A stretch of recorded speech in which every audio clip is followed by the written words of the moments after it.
Émirats Arabes Unis, la Chine, et les États-Unis. Voici 3 pays à la conquête de la planète rouge, qui ont fait décoller des fusées presque toutes dans la même semaine, en juillet 2020. Cette concentration de départ était d'une part, liée à la distance qui sépare la Terre et la planète Mars qui est réduite au maximum tous les 26 mois, soit environ 55 millions de kilomètres, contre 76 millions en moyenne. Ce qui réduit le temps de voyage à environ 7 mois. Les objectifs de ces nations n'étant pas les mêmes, les Émirats Arabes Unis ne se poseront pas sur Mars, mais se donneront comme mission d'en faire le tour avec la sonde Espoir, pour fournir des indications météorologiques sur l'atmosphère de la planète rouge. Contrairement à la Chine avec sa mission, Taïwan 1, qui ne se contente pas seulement de placer une sonde en orbite mais aussi de poser un atterrisseur sur Mars. Un robot téléguidé de 200 kg y sera alors déployé pour réaliser des analyses à la surface. Mais les États-Unis comptent aller beaucoup plus loin, en envoyant un nouveau robot.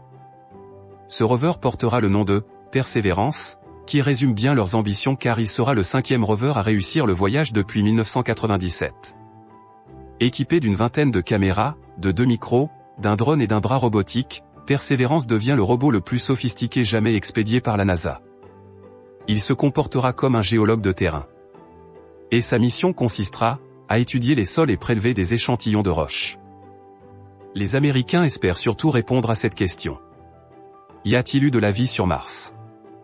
Ayant atterri en février 2021 dans l'hémisphère nord de Mars, non loin de l'équateur de la planète, plus précisément dans le cratère de G0, les premières études de Persévérance consisteront à explorer ce cratère.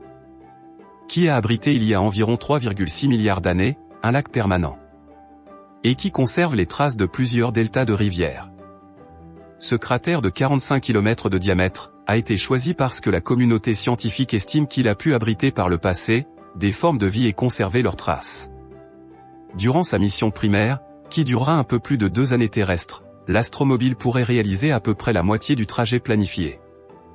Il pèse plus d'1 tonne, et dispose d'un système sophistiqué de prélèvement de roches dans le sol martien, et d'un ensemble d'instruments scientifiques, qui sont utilisés pour identifier les sites les plus intéressants, fournir le contexte du prélèvement, et effectuer une première analyse chimique.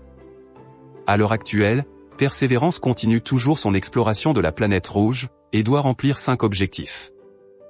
Le premier serait d'explorer un environnement susceptible d'avoir accueilli la vie, en analysant son histoire, et les processus géologiques qui s'y sont déroulés. Puis rechercher des indices de signature, d'origine biologique dans une sélection de sites. Ensuite, collecter des échantillons de sol martien en connaissant leur contexte géologique précis, pour permettre à une future mission, de ramener des échantillons du sol martien sur Terre.